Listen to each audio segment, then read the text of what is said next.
People can be so stupid, Carl said, his face illuminated by the soft glow of his phone.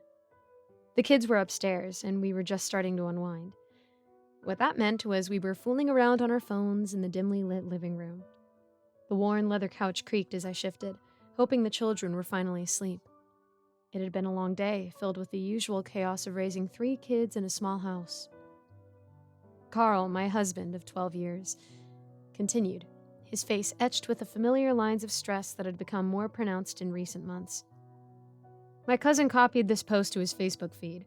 Don't forget tomorrow starts the new Facebook rule where they can use your photos. I do not give Facebook or any entities associated with Facebook permission to use my photos, information, messages. People really think this works. They believe copying and pasting this text will somehow opt them out of a TOS. I glanced at Carl, noticing how he lived for getting upset at what he saw as his family members' gullibility. The most baffling thing is who originally makes these things and what do they get out of it? He asked, really on a tear now. Do you remember the chain letters? I replied, not understanding why he even still visited Facebook. All I could figure was that he got a dopamine hit from getting irritated. Send a copy of this to 10 people you know, or else something bad is going to happen to you. I think someone just gets a kick out of making people do things and wasting their time. They want to see how far they can get the letter to travel or how many people they can get to participate. Carl nodded, considering my words.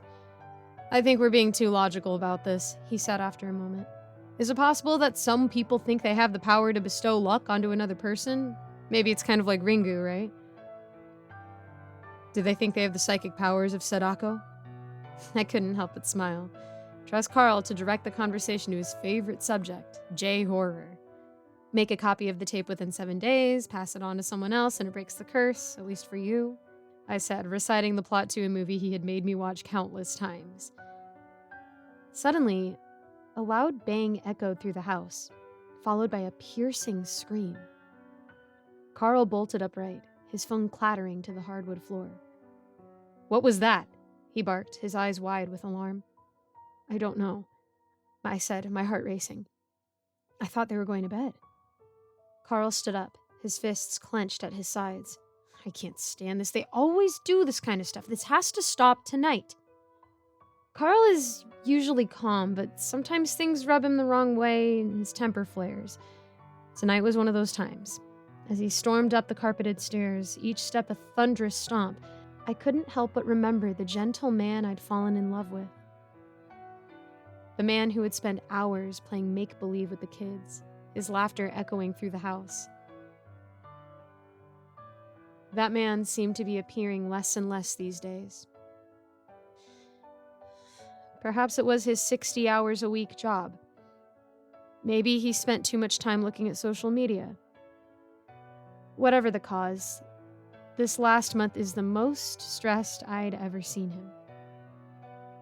I followed him up to the kids' rooms, my mind racing. We live in a modest 2-bedroom house, its walls adorned with family photos and children's artwork. Our 3 kids share one room, which often makes bedtime a challenge. The oldest, Charlotte, is 12. Abby's our middle child at 10, and our youngest is Connor at 8 years old. At the top of the stairs, Carl took a sharp right, his shoulder brushing against the pale yellow wall we hadn't been able to repaint in years. He violently yanked open the door, slamming it into the wall with a resounding thud. A framed picture of the kids at the beach rattled precariously, a memento from our last family vacation 3 years ago. The scene inside the room was surreal. The 3 children sat in a circle on the plush blue carpet, illuminated by the soft glow of an astronaut-shaped nightlight. Charlotte had her back to us, her shoulders hunched. Connor's face was pale, his freckles standing out starkly against his skin. He looked deathly afraid, his wide eyes darting between his sisters and us. "You're supposed to be asleep. What are you 3 doing?" Carl shouted, his voice bouncing off the walls covered in glow-in-the-dark star stickers. Connor pointed a trembling finger in the direction of Charlotte. Abby jinxed her, he stammered. They said the same thing at the same time. Now she can't talk till somebody says her name, said Abby calmly as she turned to face us. Whatever had Connor on edge didn't seem to affect her. There was something unsettling about Abby's composure, a glint in her eye that I'd never noticed before. I didn't think Carl could look any angrier until that moment. His face turned a deep shade of red, and if it were possible for steam to expel from his ears, it would be happening. I could see the vein in his temple throbbing, a sure sign that he was about to explode. "I wish you would just do what I ask," Carl barked, his voice rising. "We told you three to go to bed, and you're up here playing games." Charlotte laid her head in her hands, her curls falling forward to hide her face.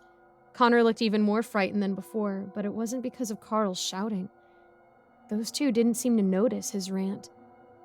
Abby lowered her head, her small fingers fidgeting with the hem of her pajama top. She was the only one who appeared to be listening. "I am so tired of repeating myself over and over. You are the worst kids ever. Now, please do what I say just this once."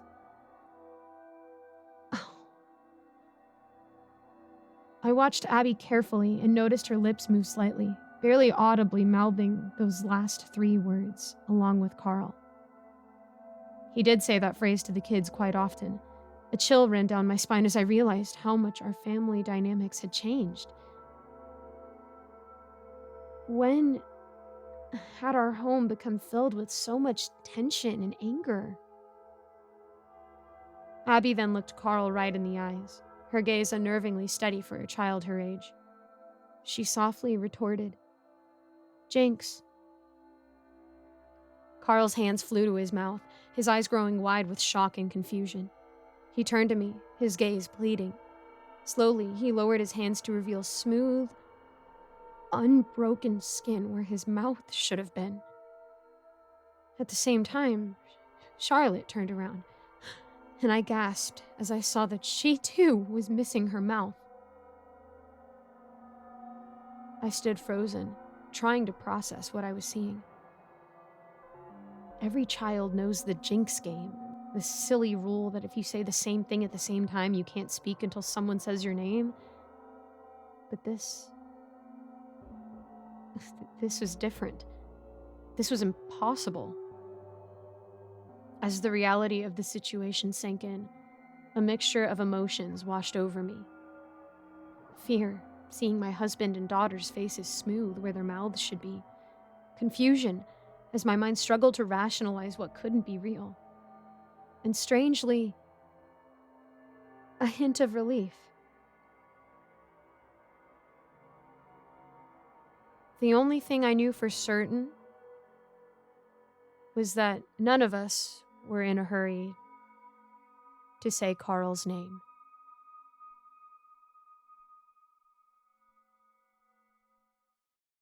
Thank you so much for listening to this narration. I hope you enjoyed. A quick thank you to my patrons, Rinku Starr, William Hartley, Cupcake Hips, Alonzo, IC Narrates, and Jesse Hartley. Again, thank you all so much for your support. If you've got any prayer requests, feel free to reach out to me on any social media, and I would love to know how I can be praying for you. And also, about each month, I link a different cause in the description to donate money to, people going through some tough surgeries or funds for victims of natural disasters, etc., etc. If you've got a little extra money to give to someone in need, I've got at least one link for you each month in the description. So that's there for you to do that if you feel that you can. Even if it means that you unsubscribe from my Patreon, that's absolutely wonderful. Much love, and thank you guys again for listening, and I'll see you in the next video.